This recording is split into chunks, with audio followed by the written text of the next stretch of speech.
नमस्कार, कशा आहात सगळ्याजणी? चला तर मग आज कुठली रेसिपी आहे ते बघूया. रेसिपीला सुरुवात करूया. हे सगळं साहित्य आहे ना, तर ग्रेव्हीसाठी मी चिरून घेतलेलं आहे. साहित्यामध्ये कांदा आहे, टोमॅटो आहे, आलं लसूण आहे, खोबरं आहे. तर हे सगळं आता मी गॅसवरती कढई ठेवलेली आहे. कढईमध्ये 1 चमचा तेल टाकलेलं आहे. ह्या तेलावरती सगळं परतून घ्यायचं आहे. तर आज मी काय बनवणार आहे, आज मी इथं कडधान्यामध्ये जे कडधान्य आहे मटकी, तर त्या मटकीला मोड आलेली मटकी आहे ना, तर मी ब्लिंकिटवरून मागवलेली आहे. तर त्याची मी आज रस्सा भाजी बनवणार आहे. तर हे परतून घेतलेलं आहे सगळं. 7 ते 8 काजू पण टाकायचे आहेत मध्ये. तर हे बघा, बघू शकता, एक टोमॅटो आहे ते पण घालायचं आहे आणि कोथिंबीर पण टाकायची आहे. सगळंच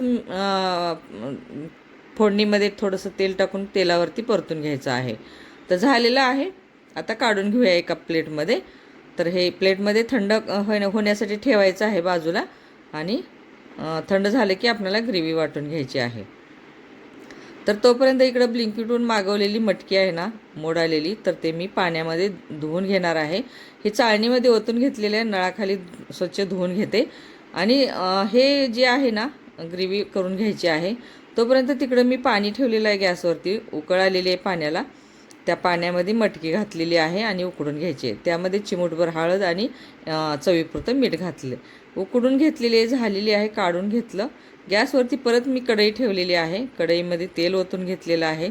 तेलामध्ये मोहरी टाकलेली आहे, कढीपत्ता टाकलेला आहे आणि आता हे वाटण वाटून घेतलेलं ते पण टाकायचं आहे. तर चला, झालेलं आहे आता आपलं हे वाटण पण फ्राय झालेलं आहे. कारण परतून घ्यायचं आहे त्याला, तेल निघेपर्यंत आपल्याला ते परतत राहायचं आहे. मिक्सरमध्ये थोडंसं पाणी टाकलं कारण वाया जाऊ नये म्हणून. तर ते मिक्सर खंगाळून ते ग्रेव्हीमध्ये ओतलेलं आहे. तर आता हे मस्त शिजून घेतलेलं आहे. त्यामध्ये लाल तिखट आणि काळं तिखट हे दोनच टाकलेलं आहे. आणि आता आपल्याला तेल सुटेपर्यंत त्याला शिजवून घ्यायचं आहे. झालेलं आहे, शिजलेलं आहे, मस्त तेल निघालेलं आहे मसाल्यातून. तर आता हे उकडून घेतलेली मटकी फोडणीमध्ये टाकलेली आहे. आता मस्त झालेली भाजी, वरती झाकण ठेवायचं आहे 2 मिनटासाठी आणि शिजवून घ्यायचं आहे. परत नंतर आपल्याला गरम पाणी करून घेतलेलं आहे ना, जेवढी आपल्याला भाजी वाढवायची आहे तेवढं तुम्ही वाढवू शकता, गरम पाणी घालू शकता. तर इथं मी गरम पाणी घालणार आहे. जेवढं मला लागेल भाजी तेवढी मी भाजी करणार आहे. तर झालेली आहे आता आपली भाजी शिजवून.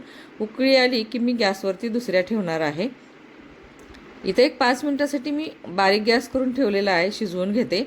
आणि इकडं लगेच मी चपाती करून घेणार आहे. दुसऱ्या गॅसवरती भाजी शिजायला ठेवलेली आहे आणि ह्या गॅसवरती चपाती केलेली आहे. झालेली आहे. कशी वाटली माझी मोड आलेल्या मटकीची रस्सा भाजी ती नक्की कमेंट करून सांगा. शेअर करा, सबस्क्राईब करा. सबस्क्राईब करायला अजिबात विसरू नका. आणि संध्याकाळच्या जेवणाचा हे माझा बेत आहे. तर हे बघा, चपाती झालेली आहे, ताटामध्ये मी सर्व करणार आहे. तर आता इथं सलाडमध्ये मी घेतलेले कांदा, लिंबू, टोमॅटो आहे, ककडी आहे आणि मुळा आहे. तर झालं, चला.